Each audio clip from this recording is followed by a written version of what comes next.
Hey guys, tonight we journey into the dirt-caked, lice-ridden, nose-wrinkling world of medieval hygiene. You're about to step barefoot into a cobbled street that hasn't seen a scrub since... ever. The air is thick with a stew of smells, some vaguely floral, most not. Chickens squawk freely, pigs do as they please, and humans... well, they live in delightful oblivion. You probably won't survive this, but hey, at least you'll smell historically accurate. So, before you get comfortable, take a moment to like the video and subscribe, but only if you genuinely enjoy what I do here. And let me know in the comments where you're listening from, and what time it is for you right now. Now, dim the lights, maybe turn on a fan for that soft background hum, and let's ease into tonight's journey together. You're walking. Slowly. The path beneath your feet squelches in a way that tells you this is no ordinary mud. It's 1347. Maybe 1348. You've lost track because time is a blur when the sun rises and sets behind soot-covered rooftops, and the bell tolls not for time, but for sickness or sermons. Your shoes, thick leather, barely stitched, are already soaked. Not with water. No, this is a mix. Discarded food, chamber pot contents tossed from an upstairs window, and the slow oozing runoff from the butcher's stall up the street. You've heard of people losing a boot to the sludge. You start lifting your feet higher, the air, it assaults you. A warm blast of livestock, wood smoke, body odor, rotting vegetables, and something disturbingly sweet. You try to breathe through your mouth, but that makes it worse.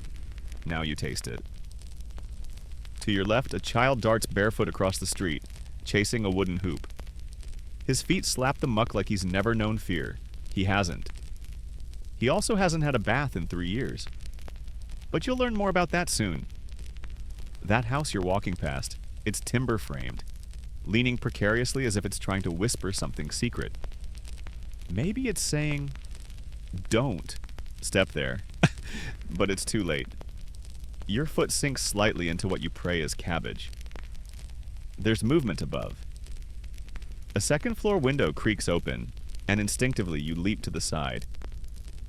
A brownish splash hits where you just stood. Someone just emptied their chamber pot. Again. That's the fourth one this hour. Some households shout, "Gardez-lou," a warped warning from the French, "Regardez l'eau," meaning, watch out for the water. Most don't bother. You duck into an alley to escape the smell, but the alley greets you with worse. Rats, plump from an easy life, scatter as you disturb their feast. A crust of bread, half covered in fly eggs, and a disturbingly gnawed finger. Is it a prop from a butcher's prank? Or... no, best not to dwell. A medieval street is a living thing. It heaves and breathes. Its arteries are clogged with people, wagons, stray animals, and merchants who shout their wares despite the stink. Fishwives call out from wooden stalls, their wares glistening more from fly saliva than freshness. An eel escapes one basin and flops toward a drain. No one notices. The baker's shop is next, and at last, a welcome smell. Warm bread. But even that's tinged with smoke and the unmistakable scent of wet wool. People bake. People eat. But rarely do they wash. A man in a long, matted tunic brushes past you. He's got a friendly smile but smells like a goat that's lost the will to live. You notice something in his hair. Lice. Definitely lice. You try not to make eye contact. He offers you a toothless grin. "Fine weather," he says cheerfully.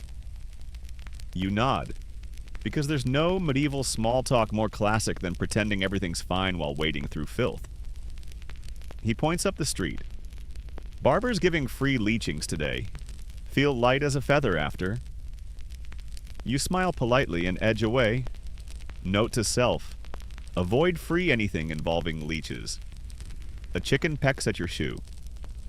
You stare into its beady eye and it stares back, unblinking. It probably owns this block. You walk on, A priest passes holding his robes up to avoid the worst of the slop. He clutches a sachet of herbs to his nose. Not because he's delicate, but because that's literally what they believe filters disease. The theory is simple. If it smells bad, it is bad. Miasma. Evil vapors. That's what causes plague and sickness. Not germs, those won't be a thing for 500 more years. So everyone's fighting bad smells like it's the final boss of hygiene. Herbs, lavender pouches, oranges stuffed with cloves. People hang dried flowers around their necks. It makes them smell like a doomed wedding. A cart rumbles by, wheels creaking, and you see its contents. Barrels, hay, a dead pig, and a man. Not dead, just sleeping. On top of the pig. A lady peeks out from a cloth-draped stall. She sells combs, toothpicks, and what she claims are bath powders. You don't ask questions. There's a scent wafting from her stand that you swear is part lavender, part something legally concerning. You pass another house. There's a narrow drain carved into the street running from the building to the main road. Water trickles through, brownish and bubbly. That's not water. These streets aren't designed with drainage in mind. They slope toward the center, forming a kind of sludge river that flows lazily, never truly drying. In the summer, it bakes into a crust. In the winter, it freezes solid and becomes a deadly skating rink of doom. You see a bucket tumble from a window and splash near an older woman carrying bread. She doesn't flinch, just sighs. Just another Tuesday. You find a low stone bench and sit. Carefully, you look up. Above you, someone is emptying a chamber pot. You run. Again. Historians still argue whether the filth of medieval streets was more due to ignorance or just lack of alternatives. Sure, people knew cleanliness mattered. There were even rudimentary laws about throwing waste. But enforcement was like asking a goose to file paperwork.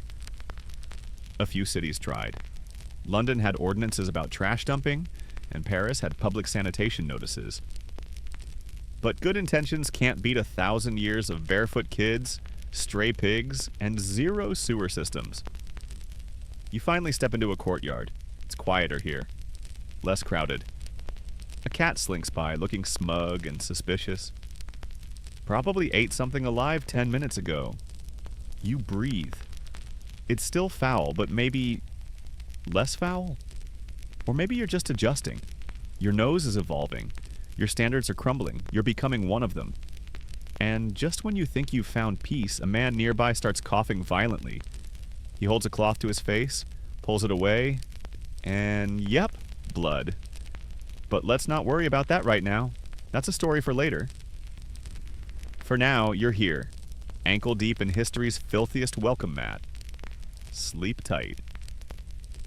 You wander farther from the bustling street, guided more by the instinct to escape smell than any real sense of direction.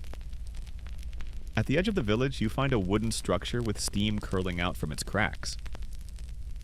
Curious and mildly hopeful, you step inside. It's a bathhouse, or what passes for one. The air is thick and damp, and it clings to your clothes like a needy ghost. Inside, several wooden tubs are arranged in a loose semicircle. They're more like barrels cut in half than the claw-footed luxuries you'd expect. A couple of them steam. A couple look questionable. A woman scrubs a child with a rag that's seen better centuries. She hums while doing it, and the child squirms, more annoyed than soothed. You watch as she dips the cloth into the same water she's already used on 3 other kids. Sanitation is not part of the equation. Efficiency is. Bathing in medieval times wasn't a daily ritual. Heck, it wasn't even weekly. Most people bathed maybe once a month, if they were lucky, and by bathed, we mean sat in slightly warm water and hoped it reached the important bits. You spot a small wooden sign with pricing etched into it. 1 copper for hot water, half a copper if it's reused water.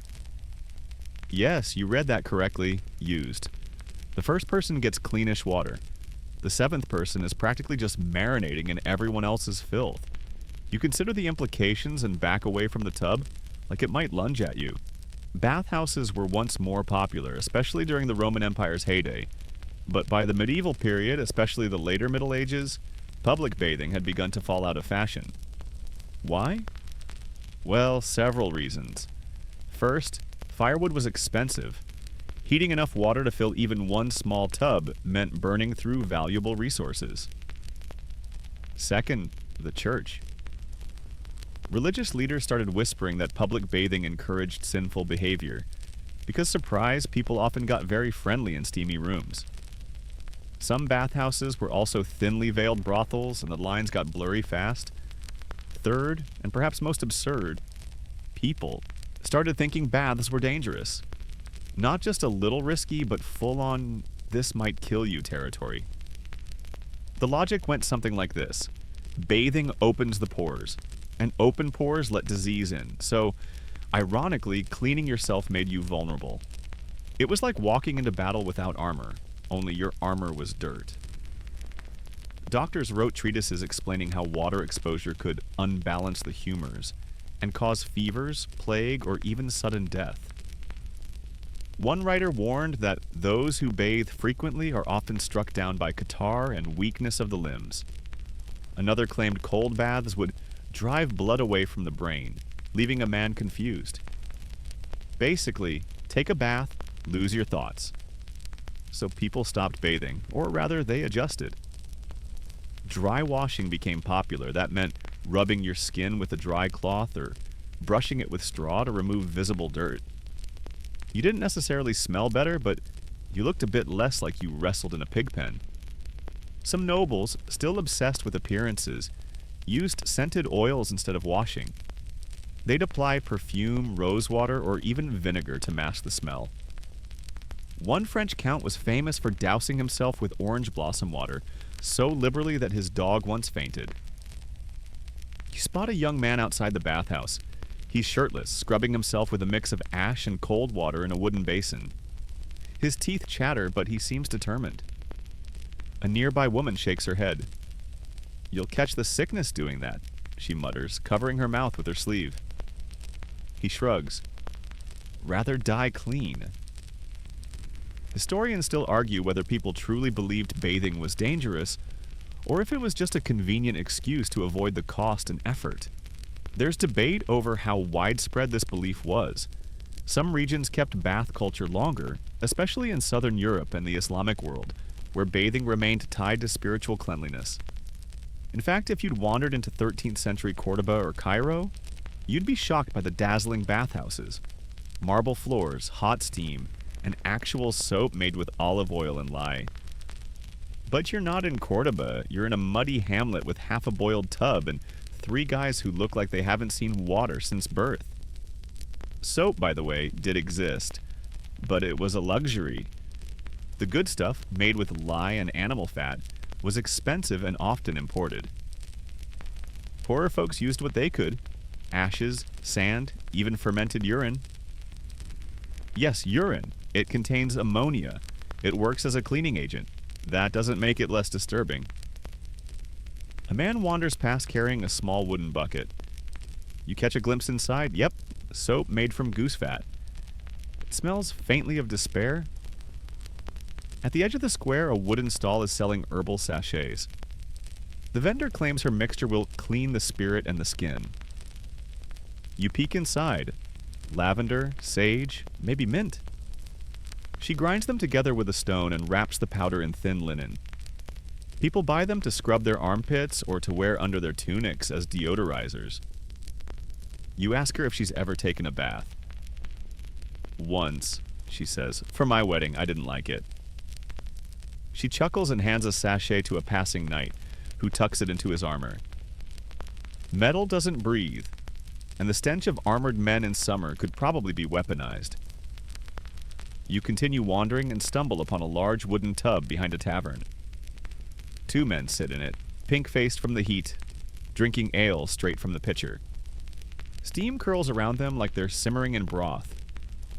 One burps contentedly. You hear a soft plop. You decide not to look.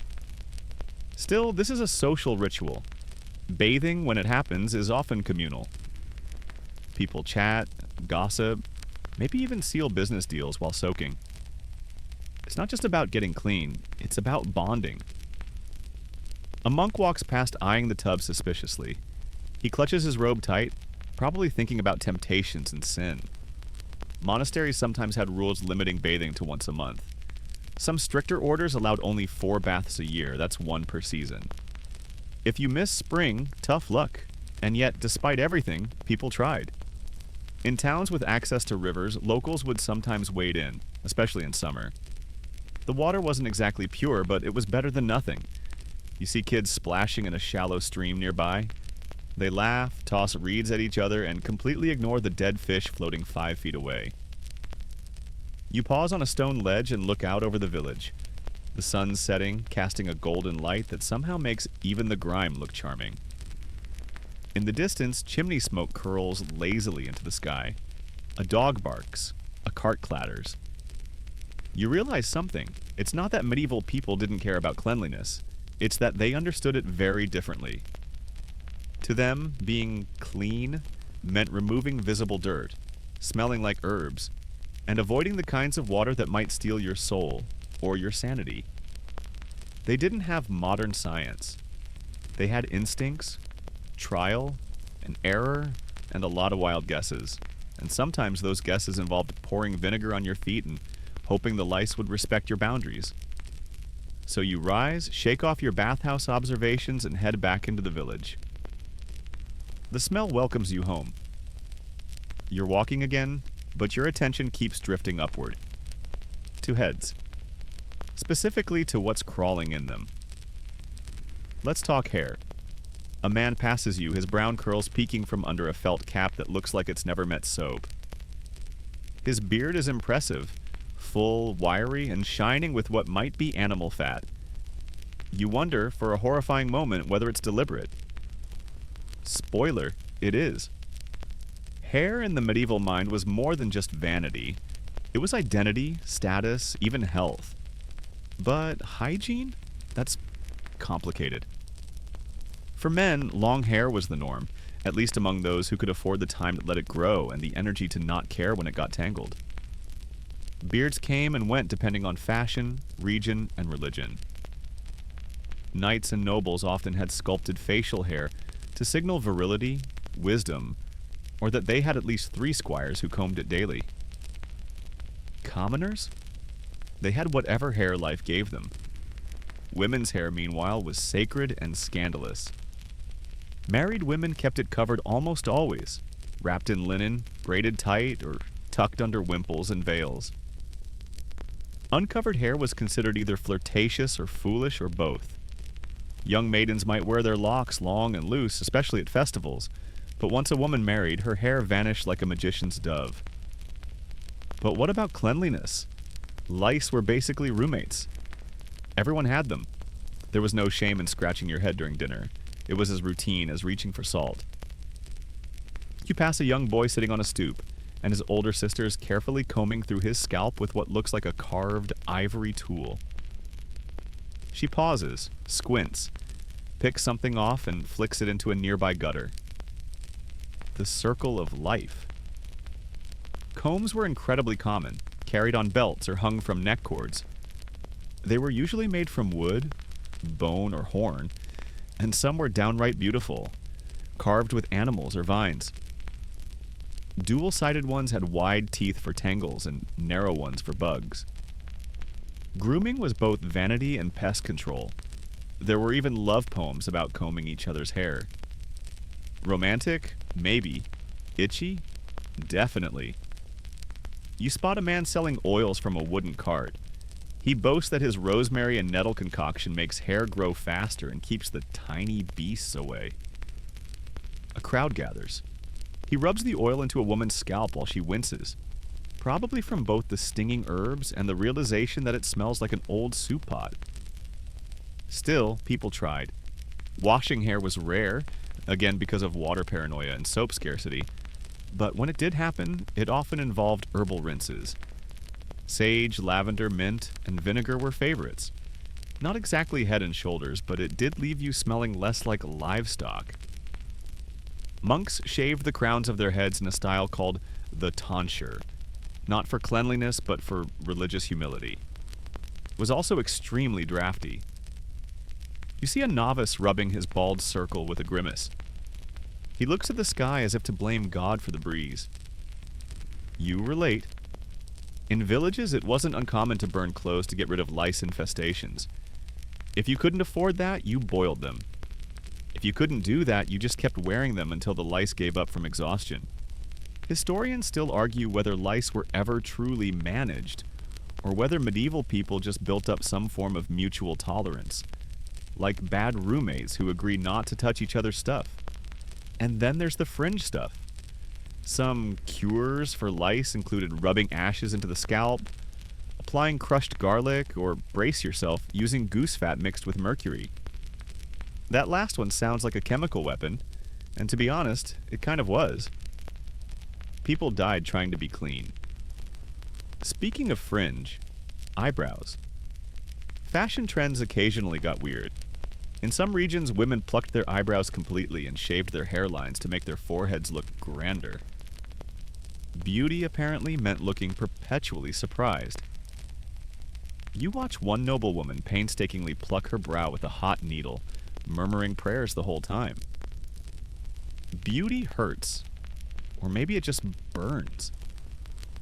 You pass a mirror, or rather a polished metal plate propped on a windowsill. A young man uses it to trim his beard with shears the size of a crowbar. His friend watches approvingly. "Looking sharp," he says. The other nods. Like a knight who pays his debts. It's a compliment. The beard trimming culture among knights and noblemen wasn't just fashion, it was a kind of psychological warfare. A well-groomed man suggested control, status, discipline. And let's face it, in a world where everyone smelled like goat breath and onion soup, a good beard was practically a superpower. You duck into a small wooden room with smoke billowing, from a brazier in the center. A woman stirs a pot of herbs, steam rising. This is a sweating room, a makeshift sauna. Popular in colder climates, it was the poor man's spa. People would strip down, sweat out the dirt, and scrape themselves clean with sticks or flat stones. If the lice died from heat shock, bonus, she invites you to sit. You decline politely. The last person who sat is still drying out in the corner. Interestingly, there were also social codes around hair. Long hair on a man might signal piety or rebellion. Short hair could mean monastic obedience or lice panic. A bald woman might be recovering from illness or punishment. Sometimes people were shaved as a form of public shame. And let's not forget wigs. While not as extravagant as their powdered Renaissance cousins, wigs did exist in the Middle Ages. Usually worn by the upper classes, often made from real hair, and sometimes infested with the same bugs the wearer was trying to avoid. You see one noblewoman adjusting her hairpiece, only to swat at something crawling under it. The irony writes itself, a lesser-known remedy for scalp itch? Wine. Yes, really. Some texts describe warm wine rinses as a way to cleanse the scalp and invigorate the spirit. Whether it worked or just made you smell like a tavern is unclear. Probably both. You exit the village proper and wander past a row of huts. Children chase each other giggling, each scratching at their heads like it's part of the game. An old man sits by a fire, combing his long beard while humming an off-key tune. A cat curls in his lap, watching the comb for dropped bugs. In some parts of medieval Europe, lice were even considered inevitable companions. Folk tales included them. Old women told stories of louse queens and magical fleas. They were part of daily life like shoes or spoons, only more wriggly. By now, you've probably scratched your own head at least twice just from hearing all this. That's okay. The medieval itch is contagious. Not biologically, but mentally. It worms its way into your imagination. You glance at your reflection in a puddle. Your hair is windblown, your face streaked with soot. Somewhere deep in your follicles, you wonder if a louse just winked at you. Sleep tight.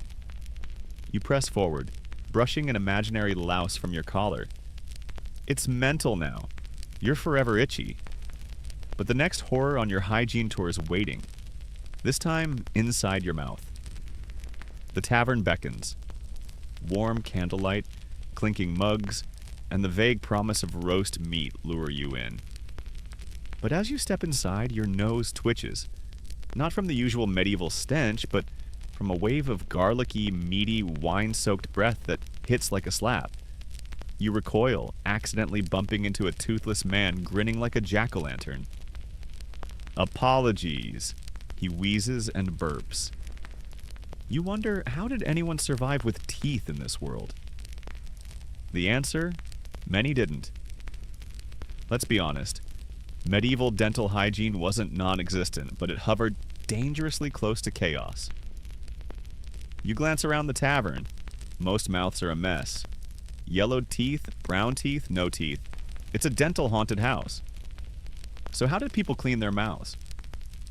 Surprisingly, they tried.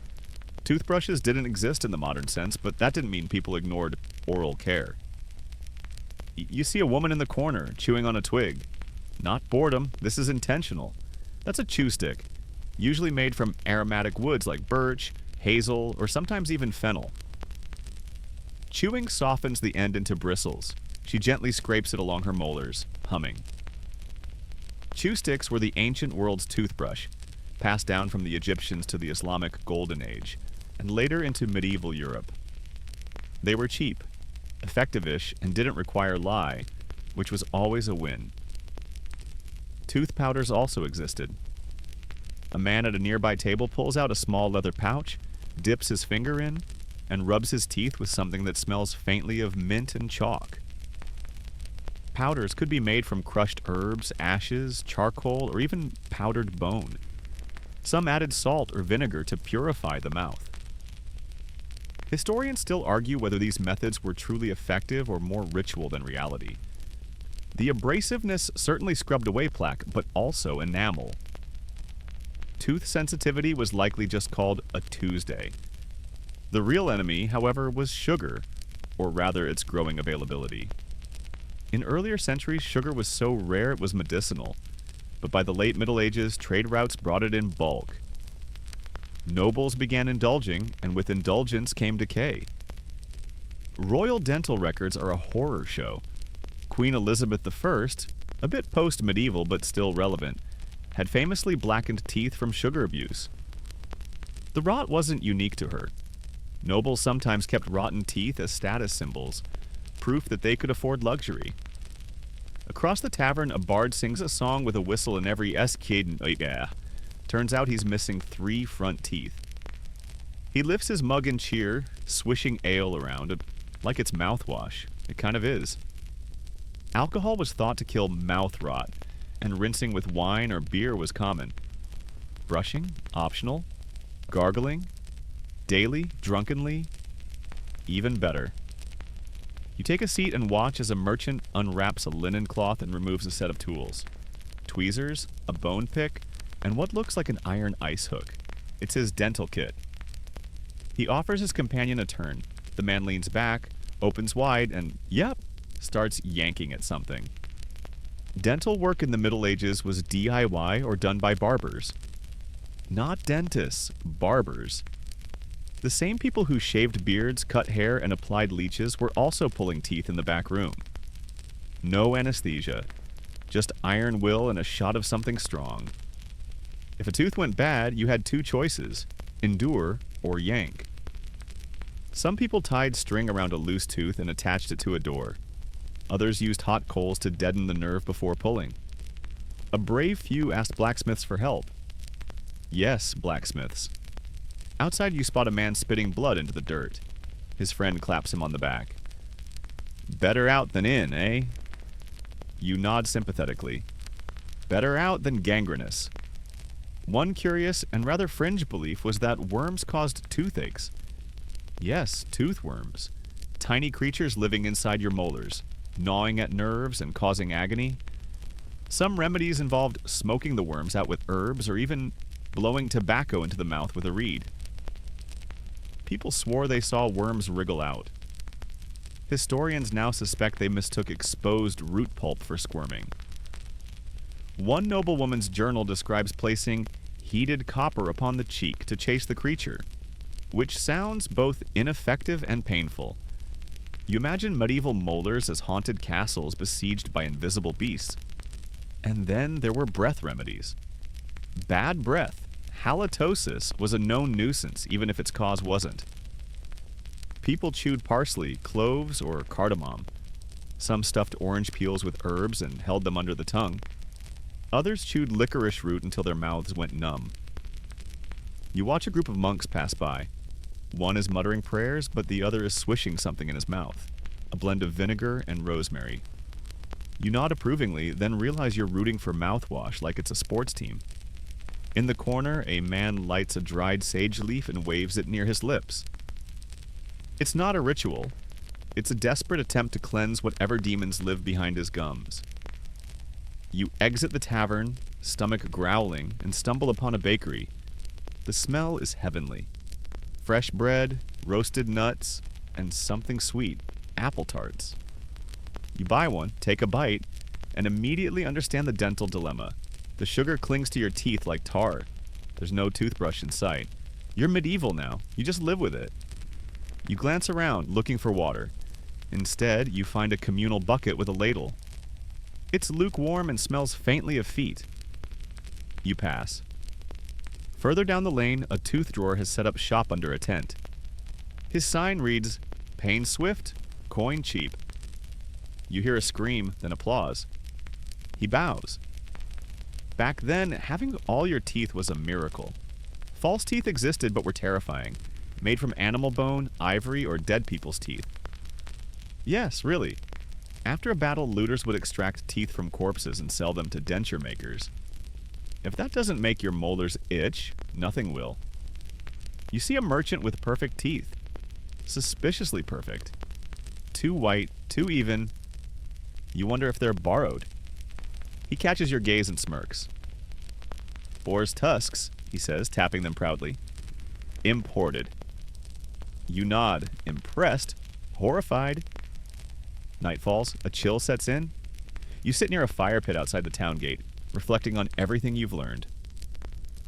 The medieval mouth was a battlefield between herbs and rot, twigs and toothworms, vinegar and vinegar-based disasters. People tried. They really did. In a world without toothpaste, orthodontics, or even Novocaine, they found their way. They chewed, they gargled, they yanked. Sometimes they just grinned and bore it. Literally, sleep tight. You wake up to the sound of church bells echoing through the village. A slow, solemn clang that vibrates through your bones like a medieval snooze button. You sit up on a scratchy hay mattress in the corner of a tanner's shed. Your mouth feels like it's been stuffed with wool. The fire's gone cold. So has the ale in your stomach. But something else hits you first. Your armpits. You sniff cautiously. Yep. You've arrived at the next medieval hygiene horror. Body odor, and the fact that you're even thinking about it means you're already more self-aware than half the population. Time to face the facts. Deodorant didn't exist. But sweat, oh, it very much did. You step outside and immediately see a man stretching in the morning light. His linen shirt has gone stiff at the armpits.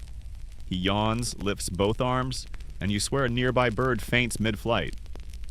But to be fair, it's not his fault. Body odor wasn't just expected in medieval times. It was practically invisible to the people living with it. You've been marinating in this scent stew for days now. You're starting to adapt. Still, people did try to smell less like swamp trolls. One trick? Layering. Lots of it. Linen shifts, undershirts, tunics, cloaks. People wore layer upon layer, not just for warmth, but to absorb sweat. A well-made linen shirt was your first line of defense against becoming a human cheese wheel. You watch a washerwoman scrubbing one of those shifts at the riverbank. She dunks it repeatedly, slaps it against a flat rock, then rubs it with a handful of herbs tied in a cloth. Lavender, if you had coin. Thyme or mint if you didn't. She mutters a rhyme while doing it. You're not sure if it's for luck, or if she's slowly losing her mind at the smell. Some people used aromatic paste made from crushed flowers and wax, applied under the arms or to the chest. You spot a nobleman applying something under his shirt with a silver spatula. He smells like roses and regret. Others carried scented sachets or pomanders, small decorative balls filled with herbs or perfumes. Women might wear them tucked into their sleeves or belts. Men often attach them to chains or belts near, well, the source of the problem. You glance at a merchant with a small orb dangling from his waist. Every time he walks, it bounces gently. He's a walking potpourri piñata. Now to the fringe cures. People tried everything. Some rubbed vinegar-soaked cloths into their armpits, believing the sharp scent would kill bacteria or whatever they thought bacteria was. Others went more extreme. A man once wrote of boiling ox gall, yes, from a cow's bile, and applying it to smelly areas to restore freshness. You hope he didn't have friends. You pass a monk seated on a bench, meditating with an intense expression. You nod politely. He does not return the gesture. He's fasting and hasn't washed in weeks. Not out of laziness, but because certain religious orders believed the body's natural state was a test of spiritual purity. The smell? That was temptation leaving the body, probably. Historians still argue whether these spiritual non-bathers had any concept of microbial cleanliness, or if they just really hated comfort. It's debated whether they were admired or quietly avoided, probably both. For most peasants, especially those laboring outdoors, the smell wasn't even the issue, it was survival. When your daily routine involves hauling buckets of pig feed and your evening plans include dodging fleas, deodorant isn't high on your list. But that didn't stop people from trying something. Cleanliness was associated with dignity, even if it didn't match our modern standards. In the market square, a woman sells sprigs of sage and rosemary bundled with twine. She hands them to customers with advice like, hang it in your blouse, or boil it and bathe if you're brave. You buy one and immediately feel 5% fresher. It doesn't last. You head toward the church, hoping for sanctuary from the smell. Bad choice. You step inside and are greeted by incense, yes, but also the smell of hundreds of unwashed bodies squeezed into pews. It's a scented cocktail of humility and humanity. A choir of boys sing sweetly. One scratches his side, another yawns. None look particularly fragrant. The priest delivers a sermon about vanity, glancing meaningfully at the noblewomen fanning themselves with herbs. They smell like spice racks. The peasants smell like boiled linen and dirt. Everyone stinks in their own way. After the service, you wander behind the church to where the cleaning station sits. It's a rough wooden structure with a cold stream running through it. There's a bucket, a rag, and a bar of soap the size of a goat's hoof. You dab your face. It's cold. It helps. A man joins you, scrubbing his neck. Got a visit with the Reeve today, he says proudly. Thought I'd best freshen up. You nod, trying not to stare as he reaches for a clump of crushed mint and rubs it into his underarms. You try. This, he offers, keeps the flies off. You politely decline. Of course, there were people who rejected natural odors entirely, especially in cities. In Paris, public latrines sometimes sat next to perfume shops. Coincidence? Number genius? Absolutely. A few wealthier households even hired perfumers, yes, like live-in smell wranglers, who mixed herbal pastes, distilled flower oils, and masked the scent of rot with enough rose water to drown a camel. Royals wore gloves soaked in perfume and sent each other scent-saturated letters. Smelling good wasn't just pleasant, it was power. You watch a young nobleman strut through town, followed by a servant fanning him with a cloth soaked in clove oil. Every step releases a puff of fragrant confidence. People stare. Some sneeze. You, meanwhile, are back to sweating. A small child walks past. He stops, stares up at you, and then says with brutal honesty, "You smell like a pig got nervous." You consider your options. Maybe it's time for a bath. Again. You spot a wash tub by a bakery. Half filled, abandoned. There's a questionable film on the surface, and something is definitely moving underneath. You back away slowly. Instead, you join a group of villagers sitting near a fire. They pass around bunches of herbs, chewing on fennel seeds and mint to sweeten the sweat, as one woman puts it. Another swears that wearing a garlic clove under the arm keeps you from stinking. You don't ask whether it works or whether it just makes you smell like sweaty soup. But through it all, there's a surprising sense of self-care. These people may not have showers or roll-on antiperspirant, but they know their bodies. They adapt. They endure. And when they can, they laugh about it. As the fire crackles and stars poke through the darkening sky, someone begins singing. A gentle ballad about a woman whose beauty could stop a charging ox. If only she'd wash her feet. The others chuckle. You do too. You're all in this stinky little world together. Sleep tight. It's a new day, and your nose is fully broken in. Not literally, but functionally. Your brain has started to filter out the horror show of smells around you. The human body is adaptive like that. The medieval version of getting used to it is less about acceptance and more about surrender. And today, you've decided to tackle the most underappreciated and overused garment of the medieval world. Underwear. Or, more precisely, the lack of it. You're in a weaver's workshop now. The air is thick with the soft clatter of wooden looms and the sweet dust of flax and wool. Long strands of thread stretch across the room like spiderwebs, and women hum as they weave. Rhythms older than memory. In the corner, a bolt of soft, off-white linen catches your eye. This question mark. This is medieval gold. Because linen isn't just a fabric, it's the unsung hero of hygiene. Most folks in the Middle Ages didn't own drawers full of clothes. They had one or two outfits, tops, and at the bottom of everything, often literally touching the skin, was the linen shift, or chemise. Men wore long shirts, women wore long smocks. Both served the same purpose: protect the outer clothing from the body.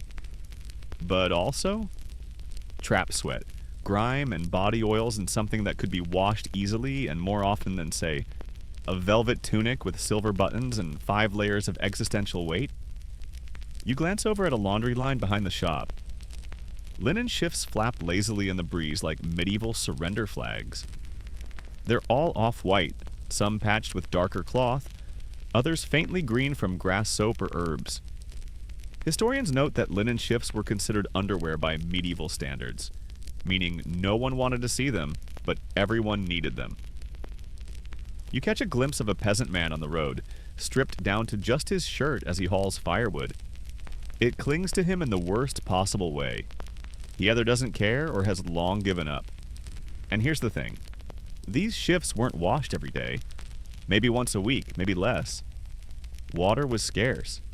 Firewood to heat it was expensive, and no one had a closet full of backups.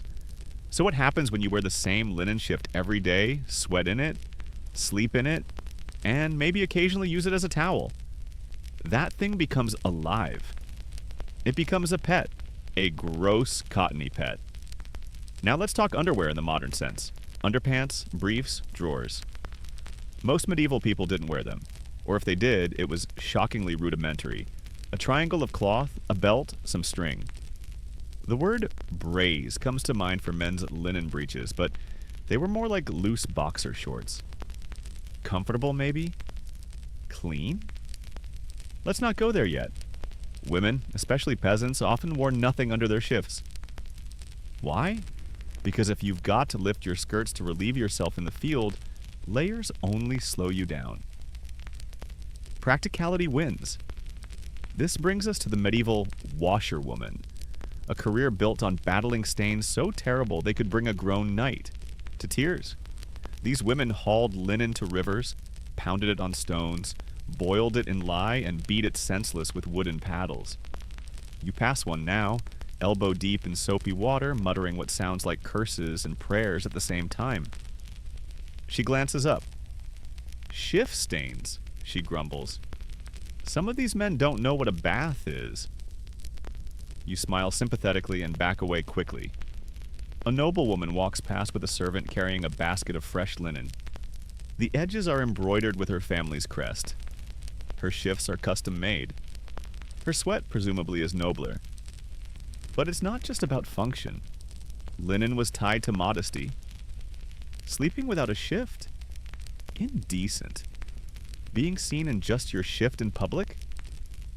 Embarrassing. Getting married without a fresh linen chemise?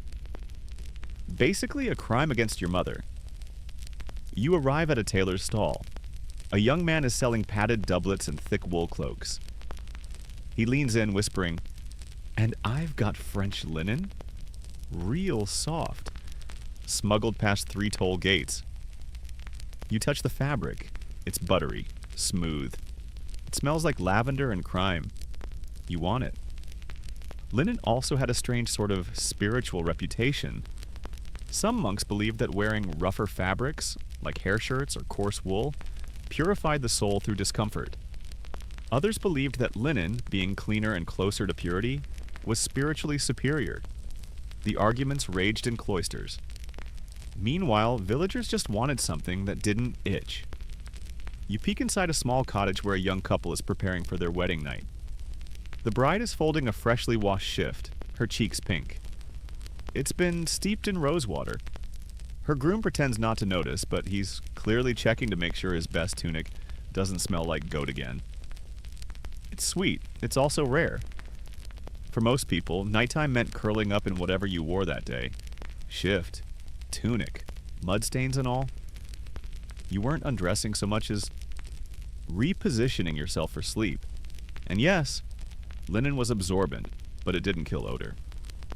After a while, a shift becomes a wearable history book of everything you've eaten, sweated, touched, or panicked through. You pass a man scratching under his armpit with a chicken feather. His shirt has more holes than fabric. You don't judge. Now onto something darker. Punishment by clothing. In some towns, public shaming involved making someone strip down to their shift and parade through the streets. This wasn't about nudity, it was about humiliation. To be seen in your linen was like being caught in your underwear during a job interview. Multiply that by 100, add tomatoes, you get the idea. Historians still argue whether medieval folks wore underpants with regularity or only during travel, illness, or military service. Some surviving examples suggest yes. Others insist no. What's certain is that the closer to the skin the clothing was, the more invisible and intimate it became. And now, as you walk back into town, you notice something funny. People are always adjusting their layers. Tugging, scratching, smoothing. Not out of vanity, but necessity. Medieval clothes didn't fit well. They weren't stretchy, they didn't breathe. And once you started sweating, well, the wind picks up and a woman yells as her linen shift, drying on a line, flies into the street. It wraps around a goat. The goat panics. Chaos ensues. You help retrieve it. The shift is unrecoverable. The woman sighs, looks skyward, and mutters, "That was my good one." You nod solemnly. It's only linen. But to her, it was everything. Sleep tight. The wind hasn't let up, and it's doing its best to turn every piece of fabric into an airborne projectile. You dodge a flying bonnet, sidestep a runaway apron, and finally take shelter near a stone building with an overhang. You've reached a turning point. Because now, we talk toilets. Or more precisely, the total and complete lack of them. It starts with a simple, innocent thought. Where do you go when you need to go? In medieval towns, the answer is usually anywhere you can without being arrested or cursed by a priest. Welcome to the thrilling world of waste disposal. The first thing you notice is the smell. Not just a faint hint of something unpleasant, but a deep, earthy, musky fog that clings to your nose, hairs like a second skin. It's not constant, but it lingers, like a ghost, a poop ghost. Let's begin with the basics, the garderobe. You see one now. It's a small stone outcropping on the side of a castle wall, sticking out like a nose over a river. It looks like a weird little balcony with a wooden seat inside. That's a medieval toilet. A hole in a bench, maybe a bit of hay, and a long vertical drop into whatever lies below.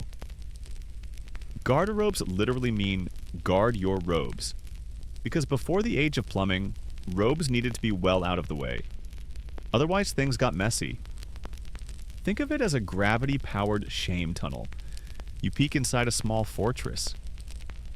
The garderobe room is chilly, always chilly, and the wind that rushes up the shaft is known, unironically, as the garderobe breeze. Chilly, but oddly effective at reminding you not to dawdle. Some noble households even line the shaft with stone to prevent splashing. Others? Wood. And some just let it drip. Right down the side of the tower. Onto the courtyard, where the geese live. And you wondered why the geese are always so angry. For the lower classes who didn't have towers or breezes, the solution was simpler. The chamber pot. A humble ceramic bowl kept under beds, behind curtains, beside fires. When it filled up, you'd take it outside and dump it wherever you could get away with it.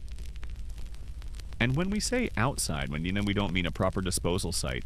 We mean the gutter, the alley, a ditch, a bush. Or, if you're feeling bold, right out the window. A child near you yells something from an upstairs window. "Guardy Lou!" You leap sideways.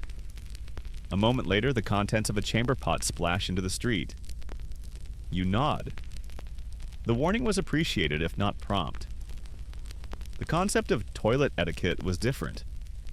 You could be fined for dumping waste onto someone's property or in a marketplace, but only if someone caught you. Otherwise, it was medieval littering, with consequences mostly for the next person who stepped in it. Historians still argue whether public attitudes toward human waste were more laissez-faire or deeply shame-based. There's evidence for both. Some towns had laws against urinating near churches. Others designated public urinals. But for the average peasant, nature was your lavatory. In the city of London, open sewers known as cesspits and muck trenches ran through the streets. Some were technically underground, but underground in the loosest sense. They often overflowed. Rainstorms were like nature's plumbing system, except the pipes were ditches and the water brought everything up, not down. You pass a man with a cart labeled night soil. He tips his hat. His job. Collecting waste from homes and cesspits and carting it out of town, often to be used as fertilizer. You've just met a gong farmer. Yes, that's the real name. It's also without question one of the worst jobs in medieval history. Gong farmers worked at night, hauling literal tons of excrement out of cities. The pay was decent, because no one else wanted to do it. The smell? Indescribable. The risk? High? Cesspits could collapse. Gases could ignite. Men drowned in human waste. It happened. The man waves and moves on, whistling. You admire his optimism. In monasteries, latrines were often communal. Rows of seats in stone rooms, all lined up like a spiritual poop choir. Monks sat silently, robes tucked up, contemplating life while the waste ran through stone channels underneath, often leading to rivers. You step into one such latrine now, empty in the morning light. It's eerily peaceful. A place of reflection, even. The walls are carved with old graffiti, names, prayers, crude jokes about abbots. Someone drew a pig with a halo. You don't ask. There's no toilet paper, of course. Instead, moss, straw, rags, leftover fabric, and yes, communal sponges on sticks. In some parts of Europe, people even use smooth stones or broken pottery shards. You spot a pile of such wipeware near the entrance. You back away slowly. Let's not forget the outdoor lifestyle. If you're working the fields all day, you're not hiking back home every time nature calls. You find a spot behind a hedge, do your business, and maybe toss a leaf over it. Maybe. In cities, public urinals appeared in the later medieval period. Stone walls with grooves designed to channel urine into ditches. Some were elegant. Most were just wet, You walk by one now and notice a man humming cheerfully, arms folded behind his back as he lets nature take its course. You keep walking. There were even toilet customs among nobles. Some wealthier folks had toilet thrones, elaborate wooden chairs with velvet cushions and a removable chamber pot underneath. These thrones were mobile, which meant someone else had the job of carrying them away when full. Usually a servant, or an unlucky cousin. You reach a castle courtyard where a noblewoman sits primly on her throne chair. She's reading a poem while sipping rosewater. You slowly realize the throne is functional. She nods at you. You nod back and move on, thoroughly disturbed. In taverns, people just used buckets behind curtains, or went outside. Drinking all night? The alley becomes your personal latrine. Mourning becomes someone else's problem. Despite it all, there were efforts to improve sanitation. Certain guilds and councils tried to regulate waste. Bathhouses enforced some cleanliness, and eventually cities began experimenting with actual sewers. But in your current time and place, that dream is many centuries away. The funniest part? People did complain about the smell. Chroniclers described foul stenches, air poisoned by rot, and gagging fumes rising from the streets. One writer in the 14th century Paris described the stench as assaulting the heavens, which is poetic and accurate. As the day fades, you sit on a low stone wall at the village's edge, watching the sun set over dung heaps, puddles, and geese. Everything smells faintly of onions, livestock, and secrets. A dog sniffs a pile of something that you hope is mud. A child skips past holding a chamber pot like it's a treasure. You've survived another day of medieval sanitation. No flush handles, no privacy, no citrus-scented anything. But at least you've gained perspective. And possibly tetanus. Sleep tight. You're awake again, but this time with a different kind of fear. Not from lice, not from the smell wafting out of someone's armpit at dawn, and not even from the terrifying proximity of that chamber pot above your sleeping nook last night. No, today your fear is medical. You have a splinter. And in the Middle Ages, that could be a life-threatening situation. You hobble through the village square toward a small wooden shop, with a striped banner flapping in the breeze.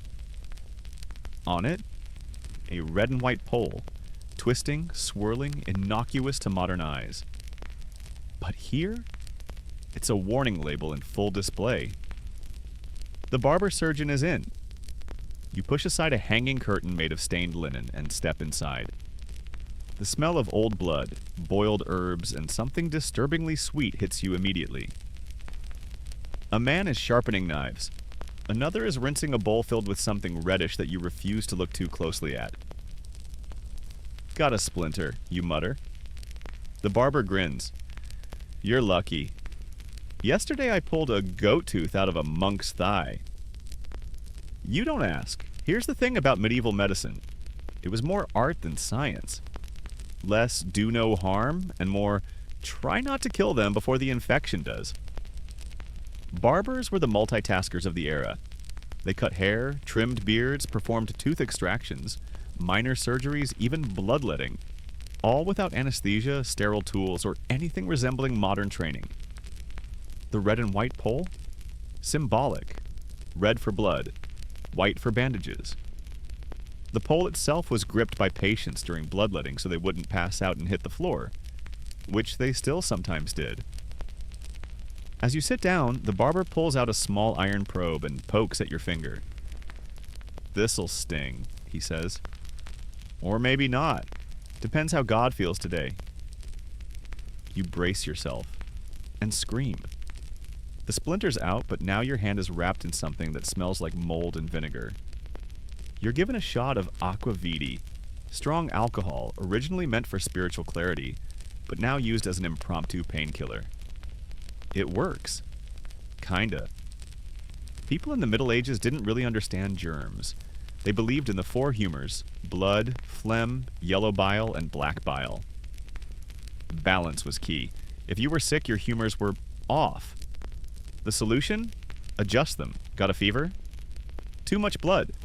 Let's drain some. Got a chill? Probably phlegm. Take a hot herbal bath and a prayer. You see a man sitting in the corner with leeches crawling up his arm. He looks peaceful, or unconscious. Leeches were used in bloodletting, which was one of the most common treatments for almost everything. Headaches, fevers, fatigue, even melancholy. The belief? Remove excess blood, restore balance. Historians still argue whether this practice helped, harmed, or simply delayed the inevitable. Some suggest mild bloodletting occasionally helped with inflammation. Others say it was medieval snake oil with extra blood loss. In another corner of the room, a woman lays still while the barber stitches up a nasty gash. No gloves, no antiseptic. He hums. She bites on a stick. Surgery was often a last resort. There were no painkillers beyond alcohol, opium, if you were very lucky or very rich, or biting something until your teeth cracked. And yet, people survived. The body is weird like that. You leave the shop with your hand bandaged and your pride in shreds. A man outside is selling dried frog skins as fever patches. You do not buy one. Let's talk physicians, the fancy doctors of the era. If you were rich, you might hire one. They wore long robes, sometimes fur-lined, and carried ornate staffs. They rarely touched patients. Too risky. Instead, they observed, took your pulse, examined your urine, often by color, smell, and sometimes taste, yes, taste, and then prescribed things like crushed pearls, powdered horn, or cooling herbs steeped in goat's milk. You glance over at a cart filled with bottles and scrolls. A man in a tall hat is waving a sprig of rue over a sick boy. He chants softly and scribbles something on a parchment. The boy sneezes. The man gasps and declares the humor's balanced. The mother weeps with joy. You nod and walk away slowly. Apothecaries were medieval pharmacists mixing potions, salves, and powders. Some knew their craft. Others didn't. You see one grinding dried beetles with honey and calling it a love tonic. Another stirs a boiling pot of mystery ingredients while reciting Latin. Toothaches? Burn a dog's tooth and inhale the smoke. Earaches? Warm onion juice. Stomach pains? Rub warm bread on your belly and whisper to Saint Apollonia. Sure, it sounds ridiculous now, but they were doing the best they could with what they had. You pass a man with bandaged feet, hopping painfully. Cursed turnips, he mutters. You don't ask for context. Back in the square, a small crowd gathers around a traveling quack doctor, a showman dressed in bells and feathers, offering miracle cures from a wooden crate. He promises his tonic can cure gout, plague, heartbreak, and the pox that whispers. You're tempted. But then he drinks it himself and immediately vomits. The crowd cheers. Show's over. Meanwhile, midwives and wise women carried much of the real medical knowledge, especially for childbirth, women's health, and herbal care. They were often trusted more than doctors, even if they weren't officially recognized. You see one now, a stooped old woman with a pouch full of roots and a walking stick carved with runes. Kids run from her. Adults nod respectfully. She offers you a poultice for your hand. You take it. It smells like boiled socks, but it works. The pain fades. You thank her. And just like that, you understand medieval medicine a little more. It wasn't about cures. It was about coping. About doing something, anything, to feel less helpless. Even if that meant swallowing frog powder, applying goat butter, or getting your humors bled into a bowl by a man who also trims beards. The sun dips lower. A bell tolls. Somewhere, a man sneezes violently and everyone within earshot steps back 3 paces. You wrap your hand tighter and head home. You're not healed. You're medieval. Sleep tight. You wake up tucked beneath a wool blanket that smells faintly of smoke, sheep, and someone else's dreams. A rooster crows outside. Your hand still aches from yesterday's splinter surgery/exorcism, but that's the least of your worries now. because today you're a woman. Or rather, today you're going to follow the life of a woman in medieval times, and specifically how she handled hygiene in a world designed by men with zero interest in the phrase personal care routine. You step into a modest cottage. A woman in her early 20s is already up, stoking the fire. Her name is Alice. Her hair is neatly braided, her linen shift tucked under a faded wool overdress, and she's humming while she wipes her face with a damp cloth. There's no mirror. She doesn't need one. She gestures for you to follow. Welcome to the world of medieval women's hygiene. Equal parts secretive, sacred, and savagely under-resourced. Let's start with the topic no one talked about, but everyone had to deal with. Menstruation. You wouldn't find menstrual pads in the village market or tampons behind the blacksmiths. What you would find were rags, scraps of linen, often repurposed from worn-out shifts, folded and tucked into belts or bands tied between the legs. These were washed and reused until they fell apart. You glance at Alice's wash basin, where several pale cloths soak in a bucket of warm water and vinegar. She's already boiled them this week. She doesn't complain. It's just part of life. But let's be real, laundry was labor, especially when done in secret, because while menstruation wasn't always considered sinful, it was seen as unclean. And depending on where you were, rules about church attendance during a period ranged from gently discouraged to nope, stay home and pray from the hedgerow. Historians still argue whether this exclusion was based more on theological ideas of purity or just a medieval discomfort with blood in general. Some evidence suggests women created support networks to help each other through it, shared cloths, advice, and quiet spaces to rest. Others suggest they simply worked through the pain. And speaking of pain, cramps. Without Advil or heating pads, women used herbal remedies.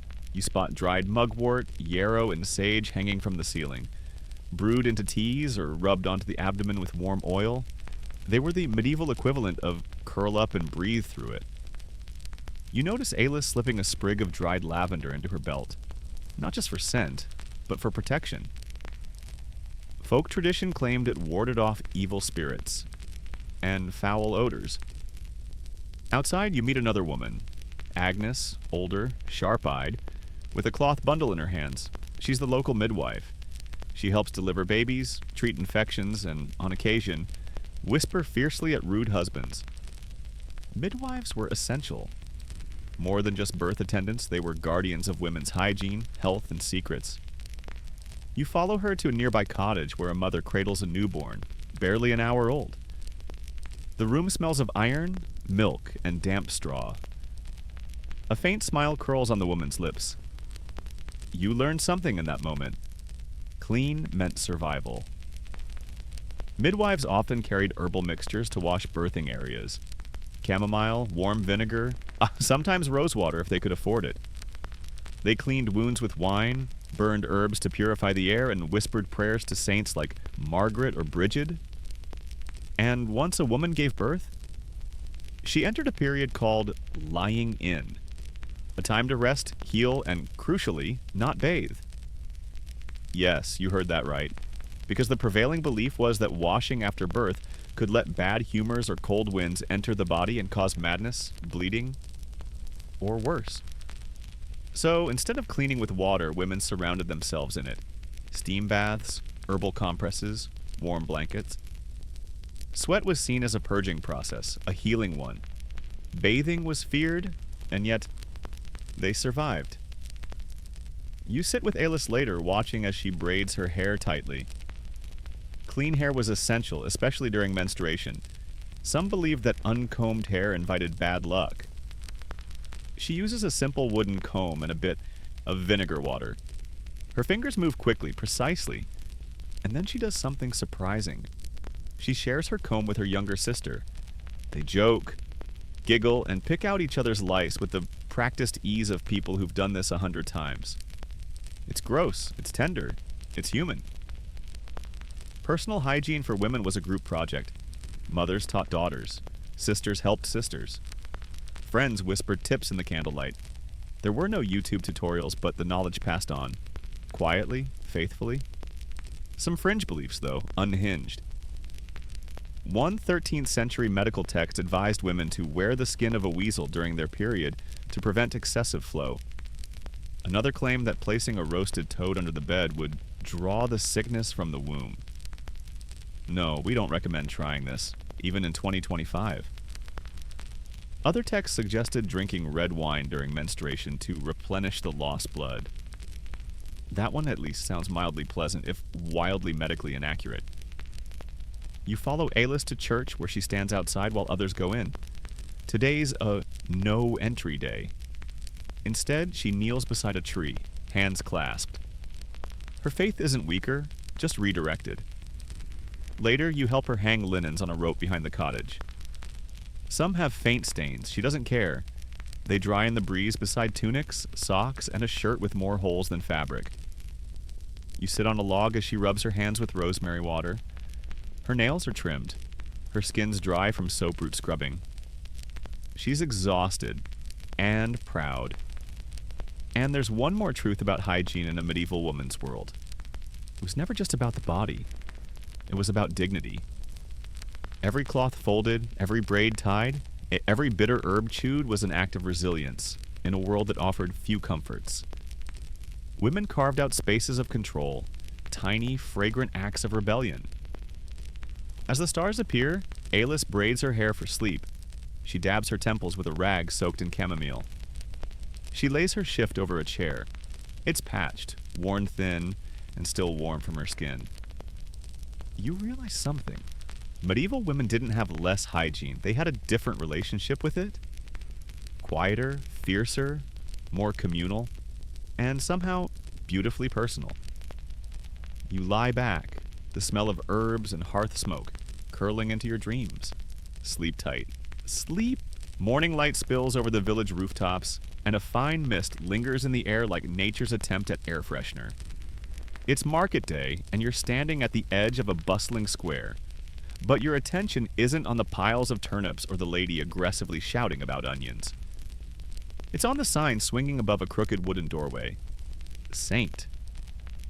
Agnes's bathhouse. Cleanliness, company, cabbage soup.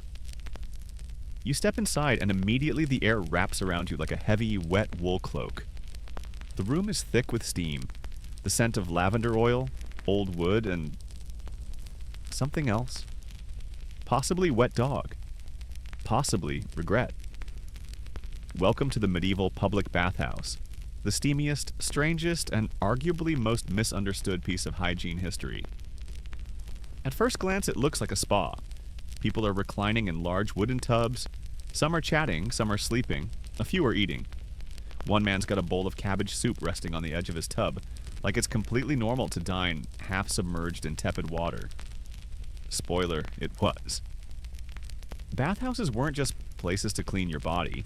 They were social hubs, gossip centers, business meeting rooms, low-key date spots. If you were lucky enough to live in a town that had one, you went there not just to bathe, but to exist among other humans who also hated smelling like goats. You're handed a small bundle by the attendant, a linen towel, a bar of soap, more like a lump really, and a wooden ladle. You nod politely and walk toward an open basin. The tubs vary in size. Some are for individuals, others for couples, and one looks big enough for a full family reunion. People aren't shy. They strip down, splash, scrub, and chat as if nudity were as common as bad bread. You ease into a lukewarm tub next to an older man who offers you a boiled carrot and a hearty grin. "You new?" he asks. You nod. "Don't mind the floating leaves," he says, pointing to the rosemary and sage floating around you. "They keep the fleas away." Bathhouses like this were common across Europe, especially from the 12th to 15th centuries. Contrary to modern belief, medieval folks didn't avoid bathing altogether. They just didn't do it privately. Private tubs were rare and expensive. Public baths? Much more affordable, plus you didn't have to chop the firewood yourself. In places like Hungary, Germany, and even parts of England, bathhouses operated regularly. Some cities even required them by law. Towns had bathhouse inspectors. Regulations were posted. Towels were optional. Some bathhouses were gender segregated.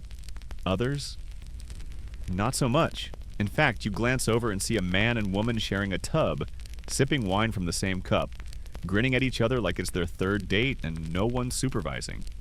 And here's the sticky part. Bathhouses had a reputation. By the late Middle Ages, especially during and after outbreaks of the plague, public baths began to be viewed with suspicion. Disease spread in tight, steamy spaces. And more than that, moral decay became a concern. Because for all their good intentions, many bathhouses blurred the line between hygiene and hedonism. Some offered extras. Some had back rooms. Some simply turned into full-blown brothels with tubs.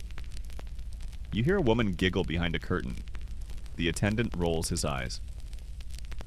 "Always with the giggling," he mutters, then ladles more hot water into your tub. This is where things got tricky. Religious authorities, particularly in more conservative regions, began clamping down. Bathhouses were condemned as dens of sin. Some were shut down entirely. Others rebranded as healing centers or moved to more rural locations. Historians still argue whether these moral panics were justified or simply part of the church's broader effort to control pleasure. Either way, by the 16th century, many public bathhouses in Northern Europe had closed or fallen into disrepair. But for now, in your little corner of history, the bathhouse is thriving. You strike up a conversation with the woman across from you. She's rubbing a paste of ash and lard onto her arms. "Draws out the filth," she explains. "Also good for boils." You nod like you understand. You do not. A pair of musicians enters and begins to play a lute and a hand drum. The mood shifts. Someone sings a drinking song. A man passes around hot wine in a chipped ceramic jug. You realize you're at a party, and it's happening in a bath. You dry off with your scratchy linen towel and walk into the cooling chamber. Here, people sit in robes, sip broth, and let the heat fade slowly from their skin. It's oddly peaceful. A kind of medieval wellness retreat, minus the cucumber water and inspirational quotes on the walls. One woman leans back, eyes closed. "I feel 10 years younger," she sighs. Her friend nods. "I haven't smelled this nice since Pentecost." There's a bowl of dried herbs near the door. Bay leaf, lavender, wormwood. You're supposed to take a pinch and rub it into your hands. You do so. It smells sharp and earthy. You're officially fresher than you've been in days. And now for the fringe fun. Some bathhouses believed in hydrotherapy. Different tubs with varying temperatures, even herbal infusions. You walk past a series of barrels labeled with chalk. Boil thy bones. Very hot, river of sighs. Comfortably warm, cold as a widow's glance. Freezing. You dip a toe into the last one. Immediate regret. Some attendants offered massage, scrubbing, or even light cupping therapy with warmed glass or horns. One man is currently being whacked with birch branches. It's apparently invigorating. He yells like a goat giving birth and then thanks the attendant. By the time you leave, you're red-faced, vaguely dizzy, and cleaner than you've been since you fell into that puddle of pig runoff last week. You step back into the square. The air feels different, crisper, like it's giving you a second chance. But as you pass a group of villagers, one woman lifts an eyebrow and says, "Someone went to St. Agnes's." You smile. Because in this town, smelling good is news. Sleep tight. The bells toll again, slower this time. Not for danger, not for celebration, just for routine. In a world where time is kept by shadows and chimes, you grow to appreciate the rhythm of the bells. You're walking along the outskirts of the village now, following a narrow dirt path toward a cluster of stone buildings surrounded by low stone walls and whispering fields of barley. A gentle hush falls over the air. It's peaceful, serene, and just a little ominous. You've arrived at the monastery. Time to discover how hygiene worked in a world driven by devotion, ritual, and, let's be honest, a good amount of holy peer pressure. As you cross the threshold, you're greeted not by shouting, clanging, or street stench, but by silence. Purposeful silence. A young monk nods at you, places a finger over his lips, and continues sweeping the flagstone floor. You follow the quiet hum of daily life deeper into the compound. The monastery is immaculate. By medieval standards, at least. The gardens are tidy, the walkways are swept, and someone is actually washing something. Revolutionary. This, you learn, is because monks took hygiene seriously. Not for luxury, but for piety. The rule of Saint Benedict, followed by many monastic communities, includes detailed guidance on cleanliness. Monks were expected to bathe, not frequently, mind you, but more regularly than most peasants. Hair and beard were trimmed, clothes washed on rotation, and hands and feet cleaned before meals and prayers.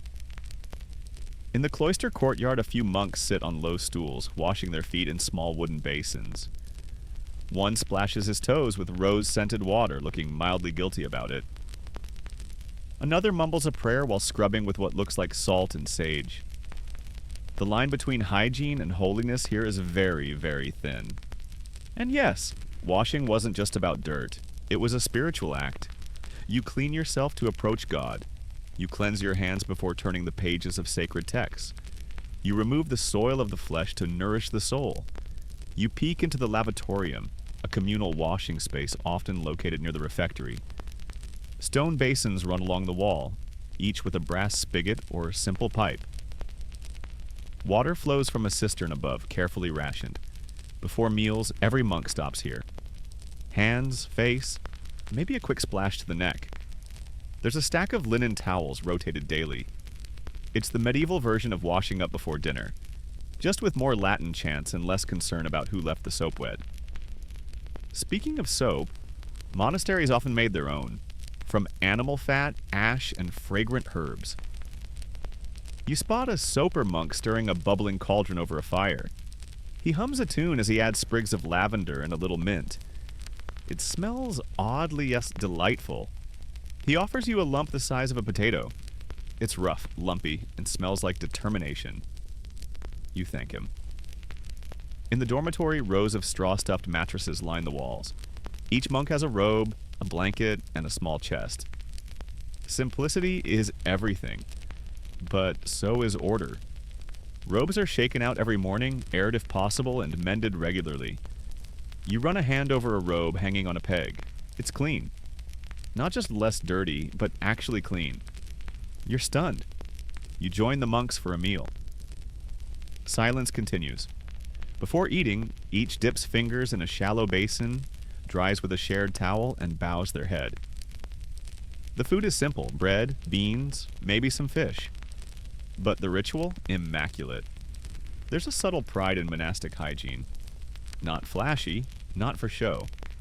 But a quiet, constant effort to maintain order, because disorder in the medieval mind is where sin begins. That said, not all religious attitudes toward hygiene were glowing. In some extreme orders, especially among hermits and anchorites, bathing was considered vain. Physical discomfort was embraced. Dirt was part of the suffering. One famous holy woman wore an iron chain so tight it embedded into her flesh, and she never removed it, even to clean. Another saint reportedly avoided washing for years, believing that filth brought her closer to divine suffering. People followed her around just to witness the stink. It was a vibe. Historians still debate how widespread this anti-hygiene holiness really was. Some say it was fringe, an outlier. Others argue it reflected a real tension between physical and spiritual cleanliness that ran through medieval Christianity like a fault line. You wander into the scriptorium, a place of writing, copying, and absolute reverence. A monk dips his pen into ink and copies letters with care. His fingers are stained but not filthy. A cloth lies nearby for wiping his hands. Cleanliness here is practical. It protects the parchment. A nearby brother reads aloud from a text while another turns pages with gloved hands. You realize something. This is hygiene for preservation. Of words. Of truth. of sacred thought. Even in death, cleanliness mattered. Monks washed the bodies of the deceased with herbs and oils. They wrapped them in linen. They buried them with reverence. Dirt might be everywhere in life, but not in the final hour. Outside you find the latrines, a row of stone seats with channels underneath. Water flows gently, fed by a spring or diverted stream. It's shockingly modern. You even spot a rudimentary flushing system. Nothing fancy, just clever engineering. It's cool, it's clean, it smells faintly of moss and ash. You sit on a bench under a pear tree. A young novice walks past carrying fresh linens to the washing shed. He hums a tune, something light. He looks content, and you start to realize why monastic hygiene worked. It wasn't just about cleanliness, it was about rhythm. Wash, pray, eat, wash again. It was woven into the schedule like stitches in a robe. They weren't perfect. There were lice. There was disease. There were times when the rules were ignored or forgotten. But compared to the mud-slick chaos of the outside world, this place smells like peace. Sleep tight. You leave the monastery feeling vaguely cleansed, spiritually, mentally, and maybe even physically. You still smell faintly of lye soap and rosemary, which is practically high society by medieval standards. But now it's time to rejoin the real world. And by real world, we mean pests. You're back in the village now, walking past hay carts and squawking geese, and you start to notice something. A twitch in the corner of your eye. A flick of movement on a thatched roof. A tiny black dot disappearing into the folds of someone's cloak. Welcome to medieval pest control. It is exactly as chaotic as you imagine. Let's begin with the greatest hit. Fleas. They're everywhere. On people, on animals, in bedding, in your shoes, on your face if you sit too long. And it's not because people were lazy or indifferent. It's because medieval homes were warm, unwashed, and stuffed full of delicious, blood-filled creatures. Including you. You pass a cottage where a woman is shaking out a thick wool blanket like it personally insulted her. She's muttering under her breath. Fleas jump from the cloth like they've been launched. One lands on your arm. You slap it on instinct. She nods at you approvingly. Fast hands, she says. You'll live longer. Then there are lice. You've met them before. They're intimate, clingy, and hard to break up with. People combed through each other's hair as casually as sharing bread. Delousing wasn't a chore, it was bonding. In fact, you walk past a group of women sitting in a circle, chatting softly while they comb and pick at one another's scalps. A fire crackles nearby. There's laughter. One woman flicks a louse into the flames like a popcorn kernel. A quiet hiss, a soft cheer, then come the real villains. Rats. You hear them before you see them. Skittering claws over wooden beams, scratching inside a cart, the soft thud of something falling off a shelf. One darts across your path and disappears into a gap under the tavern.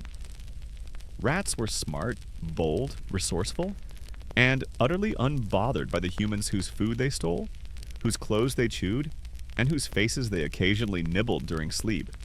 People tried to fight back. You pass a stall selling rat stones, small pebbles blessed by a wandering friar and guaranteed, probably, to ward off vermin. A man buys one, kisses it, and places it under his child's mattress. The child does not look convinced. Cats, thankfully, were plentiful. In some villages, they were seen as protectors. In others, they were accused of witchcraft and driven off. You spot one now, sleek, smug, sitting atop a barrel like it owns the entire block. A pile of rat tails lies at its feet. You nod. Respect. Dogs help too, especially in the countryside. Big, shaggy mutts with loud barks and zero fear. But not all pests ran on four legs. Let's talk bedbugs. Oh yes, they're in the hay. In the straw. In the mattress you just barely managed to sleep on last night. You didn't see them, but you definitely felt them. Little nibbles at the edge of sleep. A burning itch in the morning. How did people handle it?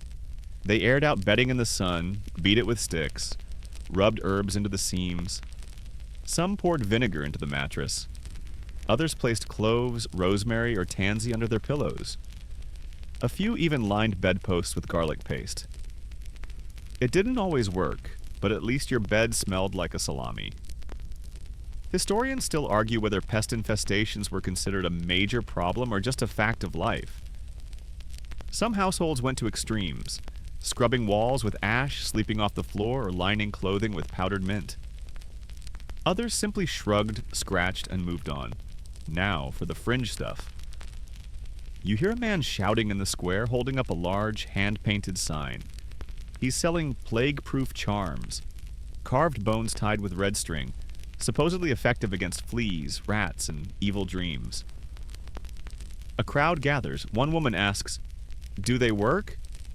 He replies, "They kept me alive, didn't they?"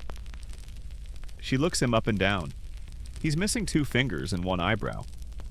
She still buys one.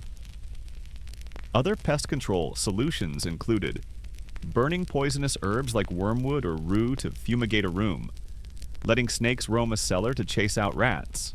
Nope. Rubbing goose grease behind the ears to keep lice from climbing up. Double nope. Keeping a dead owl nailed above the door to ward off rodents. You really don't want to know what that smells like after 2 days. You peek into a barn where a boy is sprinkling a powder along the walls.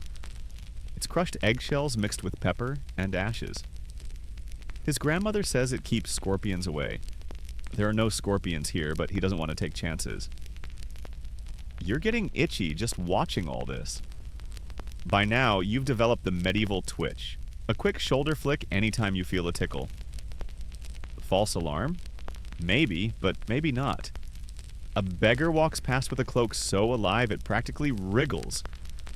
He doesn't scratch. He's accepted his fate. And here's the wild part. Despite all this, people still cared. They combed, they cleaned, they prayed. Not because they thought they could win, but because doing something was better than giving up.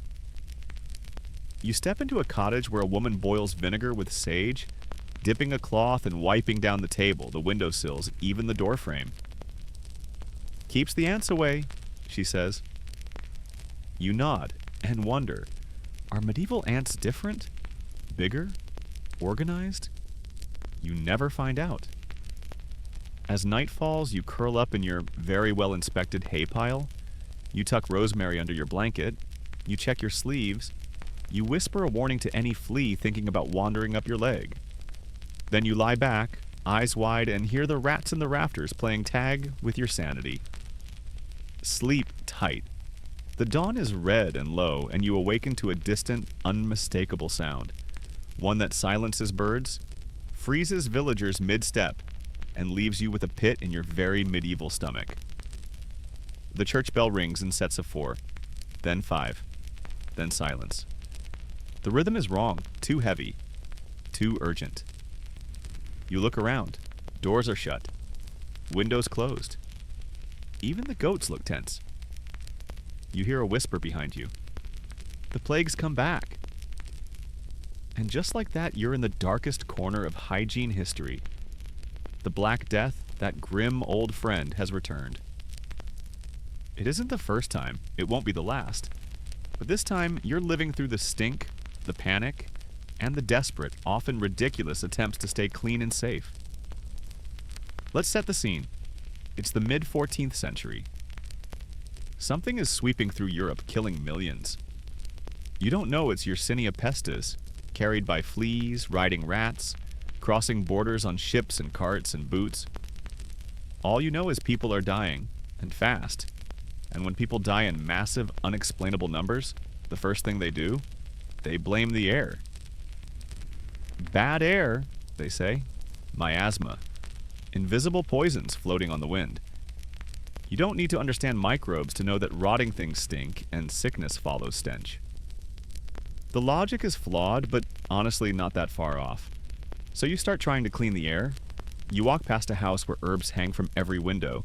Lavender, rosemary, sage, even bundles of sweet flag and garlic.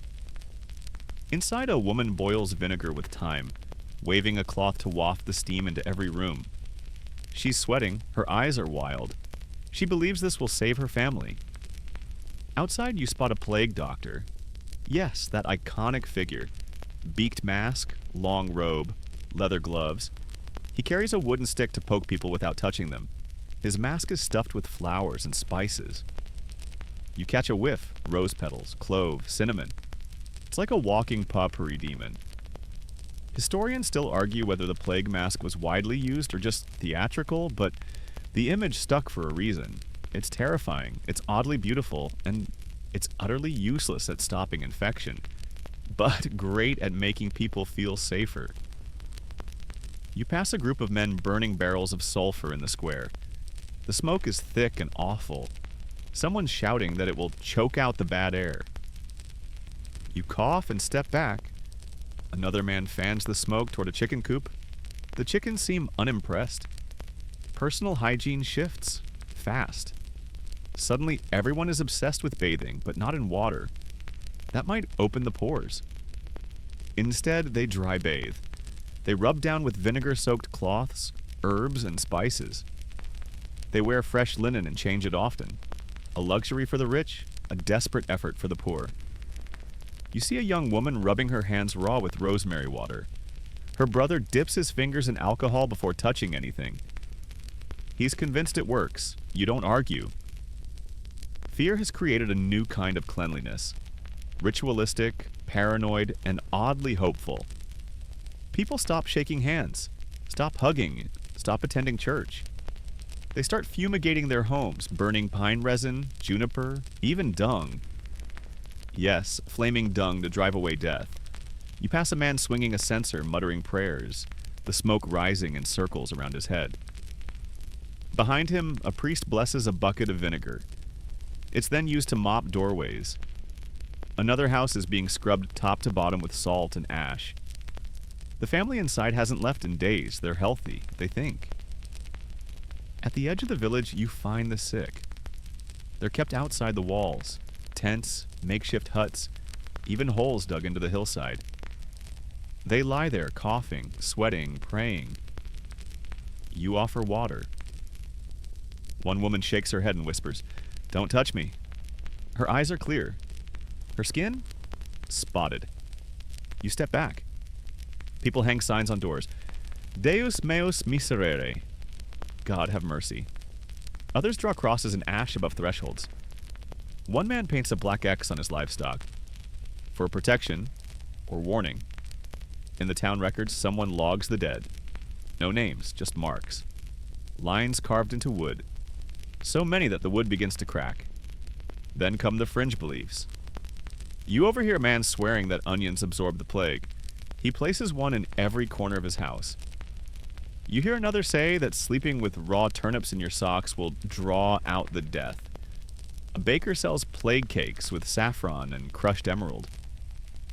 They taste like chalk. People buy them anyway.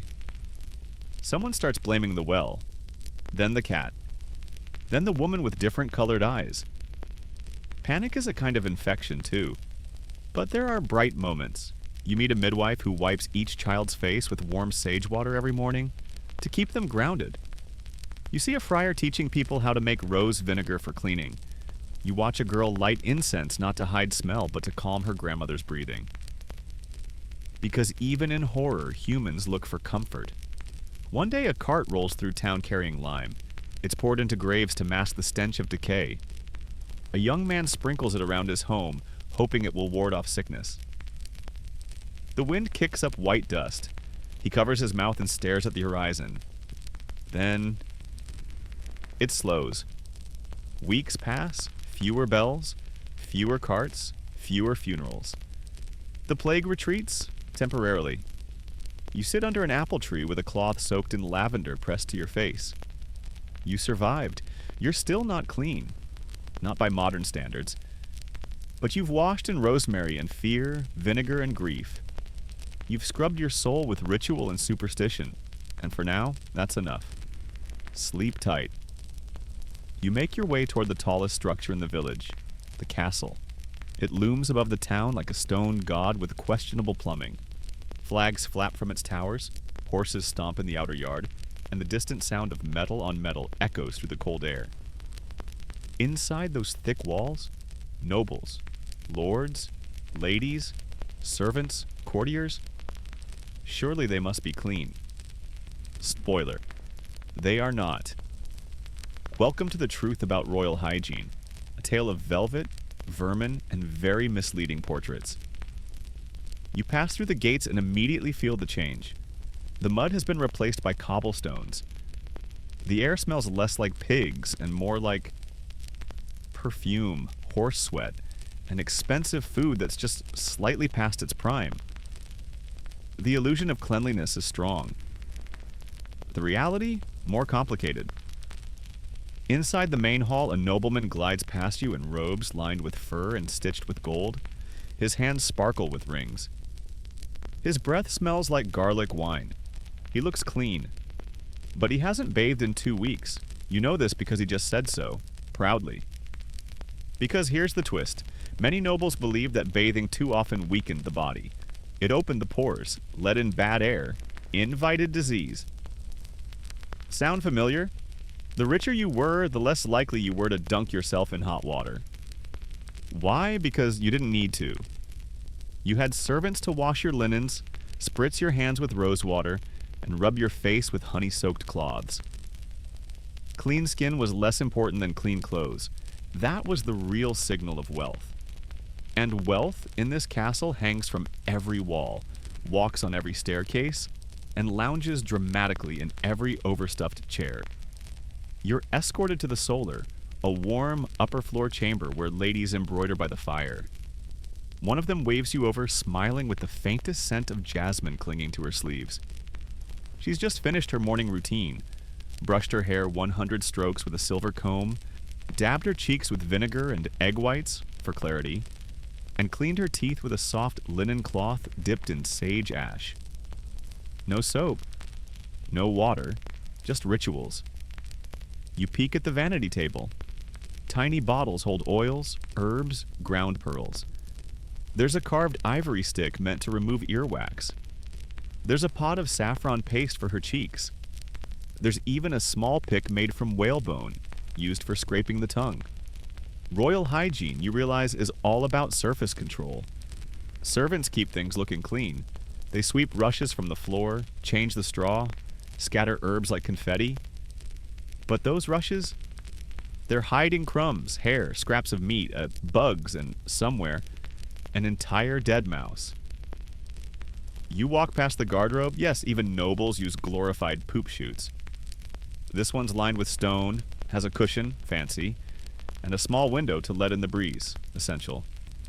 A pot of lavender sits on the sill. It's not helping. Further down the hall, a royal physician checks the pulse of a young duke. He nods, prescribes fewer sweets and more sage-infused wine, and leaves. You overhear him tell a servant to burn the boy's shoes. You don't ask. Now let's talk beds. They are massive, piled with feather mattresses, velvet coverlets, embroidered pillows. They are also filthy. Lice, fleas, and mites loved noble beds. Why wouldn't they? Warm, plush, rarely aired out, and full of skin flakes from people who hadn't bathed in months.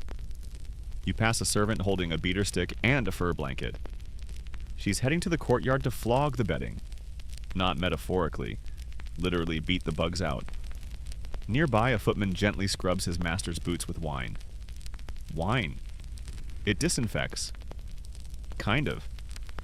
It also makes the boots smell marginally better than the feet inside them. Then there's the food. Lavish, endless, and messy. Tables are wiped down with cloths. Hands are rinsed between courses. Some nobles even wear gloves to eat. But hygiene isn't about bacteria here. It's about presentation. You see a knight dunking a chicken leg into honey sauce, drop it onto his sleeve, and laugh. "Servants'll fix it," he says. Servants clean the clothes, the floors, the fingernails of the lord who refuses to touch soap. You wonder how many of them ever get a turn at the bath. Spoiler, very few. You pass the queen's chamber. It smells of roses and beeswax. A young girl brushes the queen's hair with long, slow strokes. There's talk of applying mouse fur to her eyebrows to even them out. You try not to stare. There's a bath prepared, though it's more symbolic than practical. A wooden tub lined with linen, sprinkled with rose petals, filled with warm water and milk. The queen may dip in, she may not. She might just sit beside it and inhale the steam. Because sometimes in royal hygiene, just pretending to bathe was enough. You hear whispers about a visiting prince who hasn't changed his shirt in a month. It's embroidered with rubies. It also smells like spoiled butter. But no one dares mention it. Historians still argue whether nobles truly believed they were cleaner, or if they just outsourced the dirt. They wore perfume to mask odor, painted their faces with lead-based makeup, changed clothes instead of washing bodies. A nobleman once wrote, "I wear fresh linen daily and thus need not bathe more than twice a year." His wife wore silk soaked in violet water and carried a pomander of clove-stuffed lemon. Her bath? Once a season. Fringe beliefs? Oh yes. Some thought wearing silk kept the body sealed and protected from stink. Others wore holy medallions that allegedly repelled sweat. A few noblewomen lined their shoes with rosemary, rose petals, and even crushed emeralds to purify each step. Emeralds. In their shoes. You retreat to the garden, overwhelmed. A servant nearby pours water over a noble's hands. He rubs them delicately, then dries them on a towel. It's a choreographed ritual. You watch the towel get passed to a younger servant, who sniffs it, and grimaces. At sunset, you sit near the stables. The smell of horses, hay, and leather is strong but honest. A stable boy walks past, shirt soaked with sweat, face streaked with dust. He nods at you. "You smell like violets," he says, then grins. "Must have been in the castle." You grin back, because he's not wrong. You're perfumed, you're powdered, you're dipped in illusion. But real cleanliness? You'll find more of that outside the velvet walls. Sleep tight. You wake up before sunrise, your blanket pulled tight around your shoulders. The taste of damp straw and medieval air lingering in your throat. The fire's gone out. A rooster screams somewhere in the distance like he knows something you don't. You sit up slowly.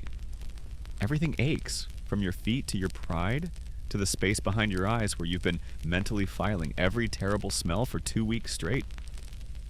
Congratulations, you've survived medieval hygiene. You get up and start walking, through the still sleeping village, past carts piled high with turnips, goats chewing on fence posts, and one particularly aggressive rooster who tries to bite your ankle. And as you walk, it all comes back to you. The garderobes hanging precariously off castle towers. The chamber pots dumped with the casual grace of a shrug and a "Gardy-loo." The rush-strewn floors hiding all manner of mysteries, including that rat you never saw leave. You remember the baths, the communal tubs, the floating herbs, the questionable water reuse policy, and that one guy who dunked bread rolls in bathwater like it was a stew. You remember your first dry scrub, when a woman tried to make you smell better with vinegar and sage, and instead made you smell like a haunted salad. You think about hair, scratched, combed, powdered, perfumed, and forever full of things that wriggle. About beards soaked in goose fat, scented sachets tucked into sleeves, and people swearing on their lives that a ribbon of rosemary could keep death away. You pass a woman tending to her linens, humming as she rubs her shift with a cloth dipped in wine and ashes. It's weirdly beautiful, functional, almost sacred. You remember the midwives, the quiet strength of women cleaning each other's bodies and wounds, tending to life with hands that knew blood and herbs and whispered prayers. You remember the herbal bundles hidden in belts, the hushed warnings, the laughter through pain. You remember the plague smoke, barrels of burning herbs, masks stuffed with clove and despair, and people who truly believed they could clean the air with fire and faith alone. The fear in their eyes, the hope in their vinegar-washed hands. You think of the monks quietly scrubbing their feet in stone basins, combing their hair with reverence, treating soap like a prayer. And you remember the nobleman who hadn't bathed since St. Martin's Day but wore a ruby-studded shirt and smelled like fermented citrus and secrets. You think about the lice, the fleas, the bugs, the rats in the rafters. The time you tried to sleep with garlic tucked in your sock to draw out the bad air. You smelled like medieval lasagna for a week, and yet somehow it all blends into something familiar. Because for all their bizarre beliefs and creative misunderstandings of biology, medieval people were trying. Every leaf tucked behind an ear, every lavender-dabbed scarf, every linen shift boiled and beaten and dried in the sun. These weren't quirks, they were acts of resistance. They lived in filth, yes, but they fought it.